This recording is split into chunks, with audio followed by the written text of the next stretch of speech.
You're listening to The Crunch with Cam Slater, right here on RCR, Reality Check Radio.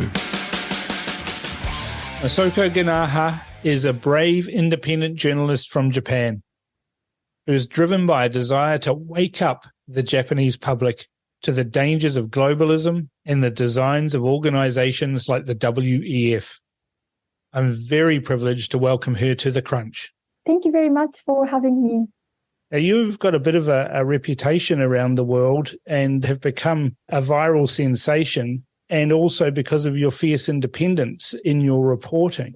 Now, the viral video was when you managed to doorstep Klaus Schwab from the WEF. Would you like to tell us a little bit about that? Because most of our listeners won't have been aware that you confronted Klaus Schwab at Davos in the freezing cold. And we've had Avi Yemeni and Ezra Levant on and Rukshan Fernando, and I know you've spoken to Rukshan in the past. So if you can just explain what it was like at Davos and what it's like being an independent journalist in that environment. Okay, thank you very much. So that was my first time covering Davos this January. To give you the basic atmosphere information in Japan, many of your viewers are knowledgeable about what is happening in the world. It's not targeting just your country, but same thing happening all over the world. But not so many Japanese have woken up. So I'm trying to wake Japanese people up. And when I talk about Davos or World Economic Forum in Japan, first of all, people have not heard of these terms. Yeah. So I wanted to realize that this is not just a conspiracy theory, but it is happening conspiracy, and we are the target. So I wanted to take real footage, and that those people are existing people, and I myself wanted to learn what is really happening, and not just by reading books or watching videos, interviews, but I wanted to talk to the people who are participating. That was the original intent, and I got lucky, I think, and I got the information about where Klaus Schwab, the chairman of World Economic Forum, is going to be after these meetings. So I decided to wait outside for 3 hours. Wow. Where there was a Japan night. It's a very famous event during those people who attend Davos conference. So I thought maybe this year he's going to show up this event also. So I decided to wait, and here he was. 3 hours in the freezing cold and waiting to catch Klaus Schwab. And what did he do when you confronted him, when you stuck a camera in his face and asked him questions? First of all, he just rushed to his car with 2 securities, and one, I think she was a secretary, or I don't know what's her title, but there was 3 persons around him. And so I tried to stop him to ask questions. So I have a bad habit asking questions if I can ask questions. So I said, Chairman Schwab, may I ask a question? And first he ignored, but because I kept asking, he stopped and actually turned to me, and he asked me, which media are you from? Then I said, I'm an independent media. Yeah. Then he changed his attitude and he just pretends that we didn't have conversation, and he just took off to the car. But then I kept following. Kept following and kept recording. And that's the thing with these people, isn't it? That they want to dictate how we should live, how our government should control our citizens. And they're not keeping this a secret, are they? No, they say it. They say it and they do it. Yes.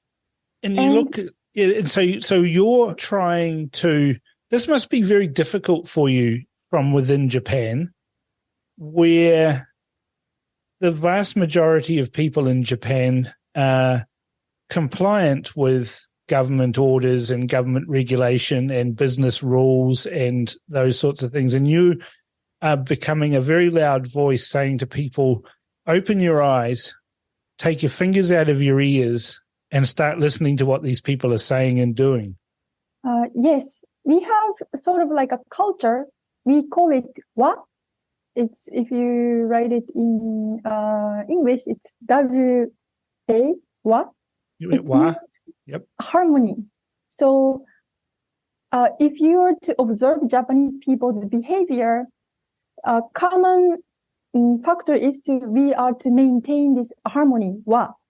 So that leaves us susceptible to this totalitarian dictatorship. Right. So until now, until recently, I was thinking that saying we need to have a human rights, it was like a left-wing thing. That's what I was feeling. That a lot of many Japanese conservatives still think. But it's not just that. There is no right and left political battle. It's a staged. So we need to realize, and our fundamental rights are really under threat. So, and those rights are universal. I mean, in New Zealand, we don't have a word like wa, right? What we have is a prevailing attitude where people go along with what everybody else is doing so they can get along with what everybody else is doing.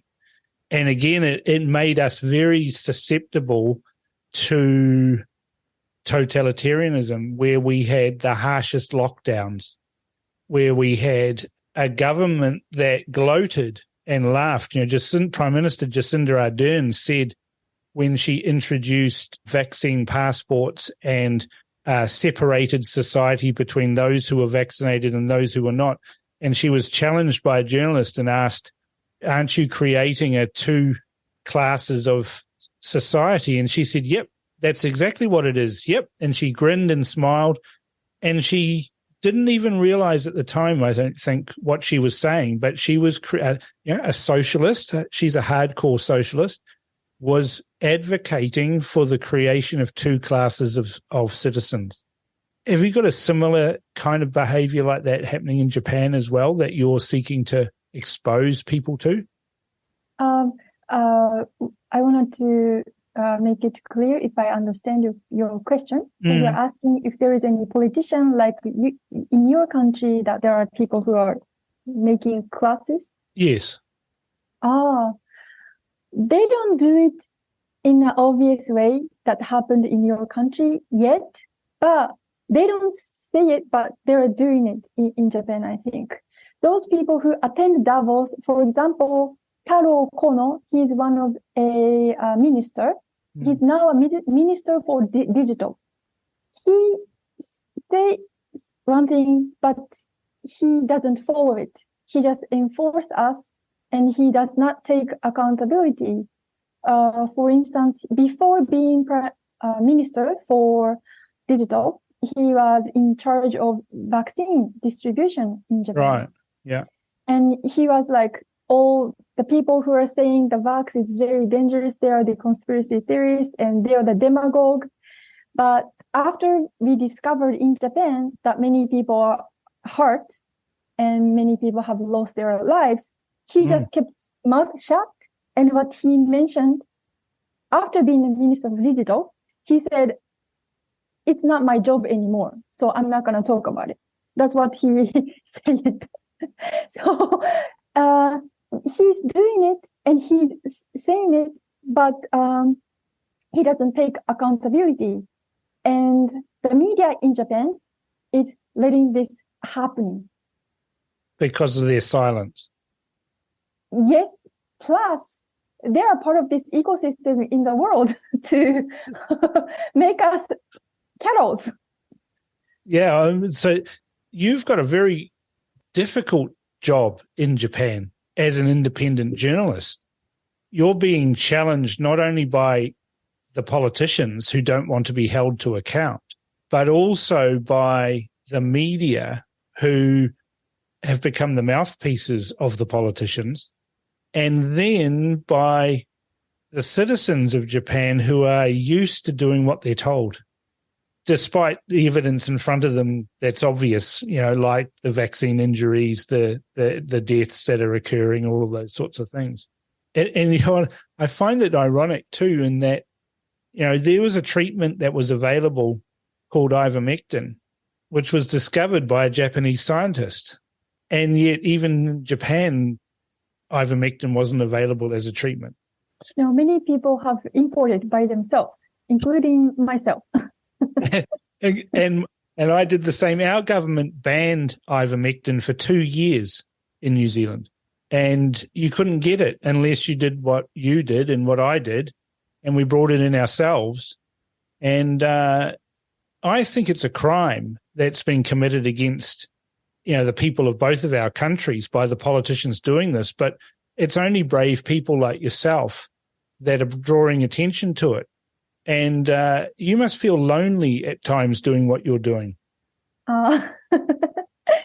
Actually, since I started to travel around the world to find out what is happening and what should I say, research on this globalist, so many good things happened to me. Yeah. One of it is including finding the people who are standing up, like yourself. Yes. And so I think I've been making best friends in this couple recent years. And they're people that believe like you do as well. I mean, you've spoken to Rukshan Fernando. He was a guy who was a wedding photographer before COVID, and now he's an independent journalist. And Avi Yamini and Ezra Levant from Rebel News and other independent journalists that are standing up, that are standing on the shoulders of brave people to hold politicians and, in worse, people like Klaus Schwab who are unelected, that have this organization with billions of dollars available to them and are essentially brainwashing whole populations. Yes, like you mentioned, brave journalist from Rebel News. I met Ezra Levant. Yeah. And Avi Yamini in Davos. Actually, they're the one who inspired me to go to Davos, because the year before they did reporting from Davos, and I saw it on online. And I did not know until then that we can actually go there and confront those people. Yes. So you asked me if I feel lonely doing this kind of work. I do. I don't feel loneliness, actually, because by doing this kind of work, actually, I created good human relationship with all people all over the world. So I feel myself, I'm in a war, like we are in a war, not just a political argument or any kind of event. We are in a war, I think. So in a war, we find good friends relatively easily. And I would like to introduce you one book that I recently been reading. I don't have it right now. I thought it's in the bookshelf, but it's called The Loneliness of Totalitarianism. Yeah. Weaponization of Loneliness of Totalitarianism, which is written by a American researcher, and she used to be a CIA agent researching on Soviet Union and the propaganda that happened in those eras. And she's analyzing how our loneliness, it's not like our weakness as loneliness, but our mind mechanism. We are not made to be lonely. We are made to be with other human beings, to communicate. That's the healthy environment. So she explaining how those globalists and those people are using our mechanism to manipulate us by using this loneliness. So if I are asked about whether I feel lonely or not, I try every day to make myself not lonely, because that's one of the fight or one of the technique that we protect ourselves and our society. And also, if you were to think about the situation where one victim is tortured by totalitarianist people, Yes. everything they do, one thing in common is to take your hope away so that you feel lonely. Then they have a chance to brainwash you or to make you into a cattle. So I always try not to feel lonely, and that's the part of fight I'm doing every day. Yeah, that's the book by Stella Morabito, yeah? Yes. Yes, The Weaponization of Loneliness, How Tyrants Stoke Our Fear of Isolation to Silence, Divide and Conquer. And that's exactly what was done in New Zealand under COVID with lockdown rules. You know, we had our Prime Minister come on television and tell people not to talk to their neighbours. She actually said that. Do not talk to your neighbours. Stay at home. Talk to no one. Only listen to us. We're the one source of truth. That's what she said. That's what they did.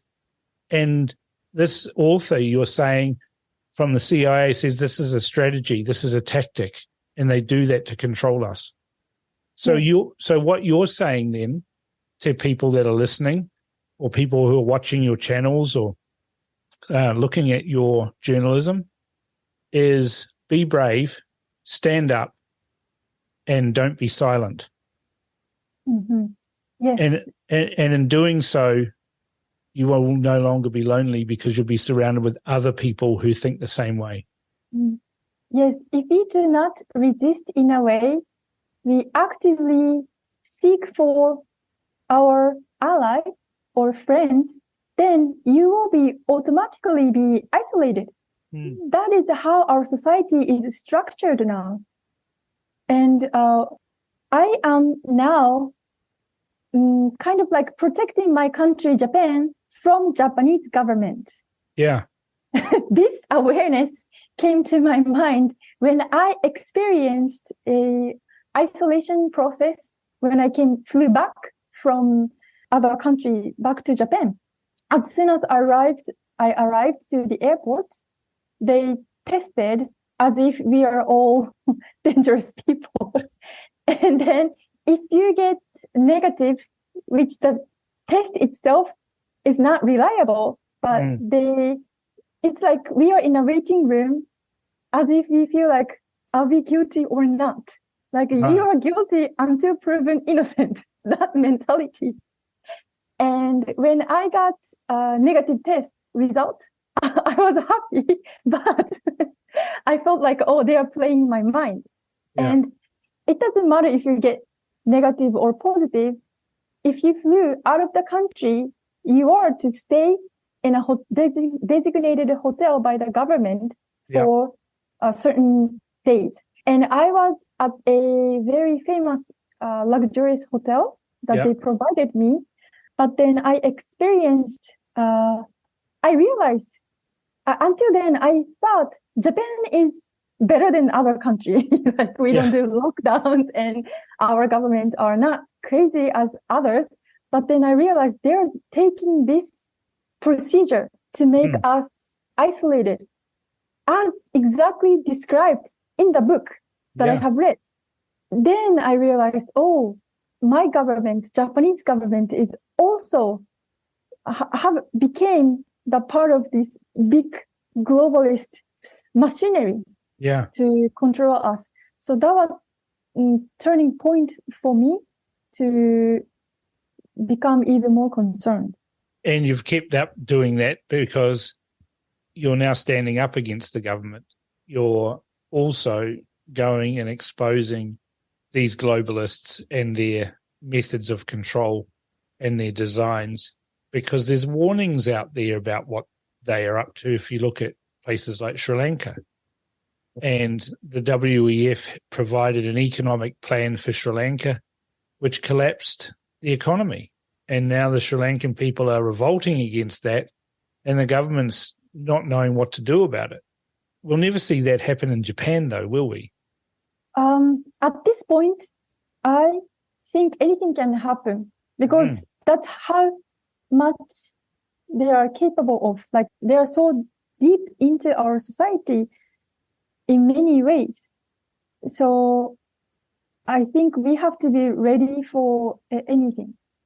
I learned that if we are surprised by an event, or if we are saying, oh, I cannot believe this, that means the paradigm in our mind is not correct if you are surprised by those phenomena. Yeah. So I think we have to be ready for anything that can be happening. What's Japan's view on centralized bank digital currencies? Because that's a WEF plan. You mean the Japanese government or Yes. the people? The Japanese government, what is the government saying about centralized bank digital currencies? And then the second question is, what do the Japanese people think about that? Okay.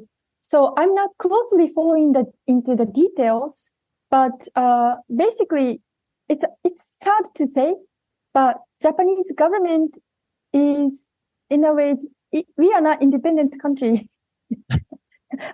Our government is a branch of U.S. government.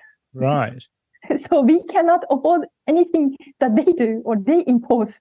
So at this point, if U.S. government or WEF or those globalist organizations are pointing to one direction, then we are just to follow. Our government is just to follow. Right. That's the situation. So in terms of this digital currency, there are no argument about opposing it, but our government is trying to make us ready for those environment.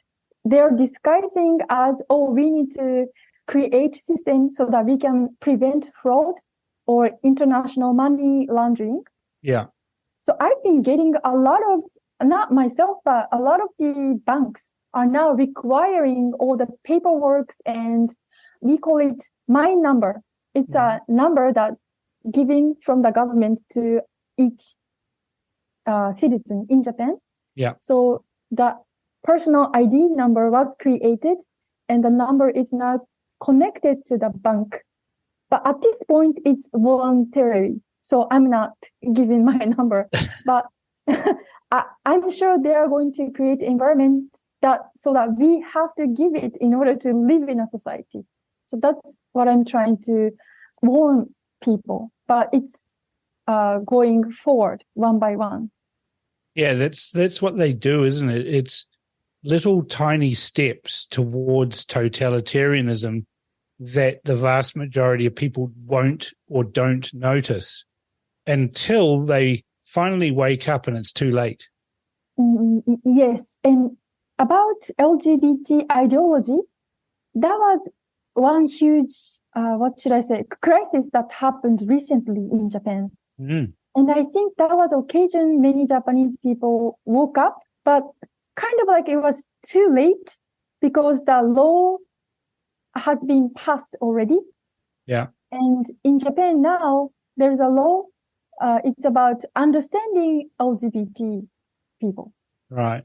They say we have to understand so that we can have a inclusive society. I don't like this word, but they use this word. And what they're saying is that we have to affirm people's illusion. Yeah. That's a good description. We have to affirm people's illusion. Yeah. Yes.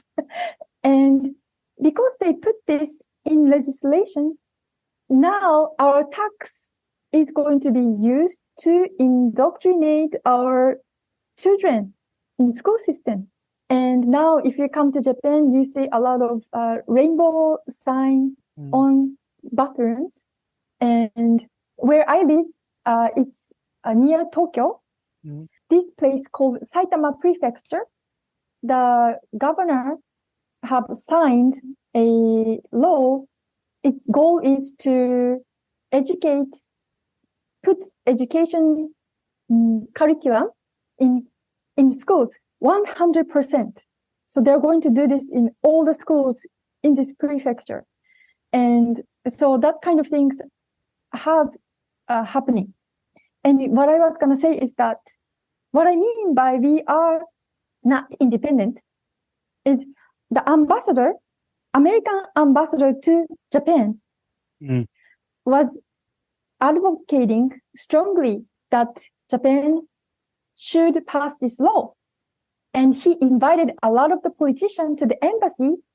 And despite a lot of politicians' opposition, or despite a lot of Japanese people's opposition, Japanese government passed this law, even ignoring the,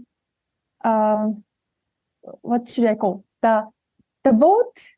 The wishes of the voters. Yes. And so they just ignore the principle of the majority. So that happened under the pressure of foreign politicians. By seeing this phenomenon, we once again realized, even if we say we are independent country and we are good allies with the United States, but what is really happening is that we are just following the orders. And I want to emphasize that I'm not talking about anti-American people. Right. We are talking about the government which is dictating the United States. And I have many friends in the United States, the conservative people, they call it the current government, occupied government of the United States. Yeah. So American people even don't see the legitimacy of the government in the United States. So in this sense, we have same enemy. Well, enemy is a strong word, but when you look at what they're doing against the wishes of the voters, it's perhaps not strong to call them the enemy of the people, because they don't listen to us. They're not listening to the voters. They're not listening to independent journalists. They're working together with other media to suppress independent views. And, I admire journalists like yourself in countries like Japan, where the culture is to comply, for you to stand up, be brave and say, I'm not complying and here's why. And we need more people like you out there doing independent journalism so that more people can understand that the politicians are not our friends, even though they like to pretend they are. They're not. Yes. I do a lot of interviews and reporting, but what motivates me the most is a story I heard from my relative. Back in the day when Japan was fighting against the United States, there are many young people who sacrificed themselves to protect the future. I'm not talking about the war was good or bad. I'm talking about the mentality or the people who, believed in ourselves, like future generation. Yep. And they put their life aside, and then they dedicated their life to the country and offsprings like myself. And I have a relative who was 18 years old at that point, and she decided to help the soldier to treat as a nurse. And my grandmother, she met her, and my grandmother, trying to stop her going to the war because she knew that she's not gonna come back. But when my grandmother said it, then this lady said, there are so many things that I want to do, but it is my sincere hope that I can do something to the country. And she never came back. Since I heard that story when I was little, I have realized we are now living in even though we are living in this globalist ruling world, but we are living in a very good society, and we have very good, comfortable house and very good service, civilized world. But this is not free. No. It's because of the people like my relative who sacrificed for the society, for the future. So I'm just getting the merits. And I don't want to be the ones to pollute I need to take part in her fight because it's continuing. So, yeah, so I cannot ignore. It's not sincere. It's not how we live. No, I can see you're very passionate about that. And, I love to see that people are passionate about what they do, and you're passionate about your journalism, and you using your journalism, your intelligence, your words, your videos to fight for freedom, for a better world. And it's so heartening to see that there are people like you out there that are standing up. And we need to expose not just your own citizens, but the citizens of all countries, including New Zealand, to those views. And that's why I wanted to interview you on this, so that people in New Zealand who have been fighting for freedom can know that there are other people around the world that are standing up and are as passionate about freedom and rights as you are. And I come from a conservative background, and I used to think human rights and all of those things was a left-wing perspective until someone took my rights away. And then I decided this is too important. And that's what I'm getting from you, from talking with you, that you feel that so strongly that you're not going to give up. You're going to keep on fighting, and you're going to keep on telling those stories that are important, not only to the citizens of Japan, but to the citizens of the world. Yes, thank you very much. It's been a great opportunity for me. And I especially would like to express my highest respect to the people in New Zealand, because your fight is very important, and it was one of the most severe fights. But you are standing up, and you're showing us hope and the importance of keep fighting. So I cannot express my respect enough. I just really admire. Thank you so much for that. And look, I'm sure our listeners are going to start following you as well on social media and everywhere else that you put your stories out there. And I really appreciate the time that you've taken today to talk to my listeners, so that they can know that there are people out there outside of New Zealand that are fighting just as hard as they are. And I appreciate your time today, and thank you so much. Thank you very much. I got power today from you. You too. Excellent. Thank you so much, Masako. I appreciate your time, and we'll have to talk again sometime. Thank you very much. Okay, thank you.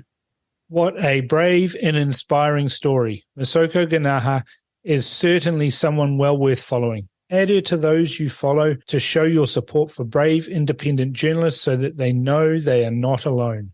Fill that mailbag with comments about Masako by emailing inbox@realitycheck.radio or text to 2057. This is The Crunch with Cam Slater. Conversations with a side of controversy, right here on RCR.